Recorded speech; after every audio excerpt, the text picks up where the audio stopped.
আল্লাহ নবী সাল্লাল্লাহু আলাইহি ওয়াসাল্লাম মক্কার কুরাইশরা ভাবতেছিল যে ঘটনাটা কি মুহাম্মদের সাল্লাল্লাহু আলাইহি ওয়াসাল্লাম কোনোভাবেই তো আমরা থামাইতে পারতেছি না। তো তারা সবাই মিলে বলছে যে মূল কারণ হলো আমরা কুরাইশ নেতৃবৃন্দ যাই বুঝাই, এর বিপরীতে মুহাম্মদ যখন কোরআন পড়ে এইটা পড়লেই মানুষের দিল নরম হয়ে যায়। এটা এমন জাদু, এমন মন্ত্র, এই পড়াইটা মুহাম্মদের কোরআন, এটা পড়লেই লোক তার দিকে ফিরে যায়।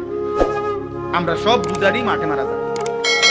আল্লাহ নবী সাল্লাল্লাহু আলাইহি সাল্লামের কোরআন, এই তখন তারা বুঝাইতে চাইছে যে এই কোরআনের যে তেলাওয়াত মুহাম্মদের জবানে পড়ে, এইটার তো কোনো ব্যতিক্রম বিপরীত কিছু আমাদের কাছে নাই।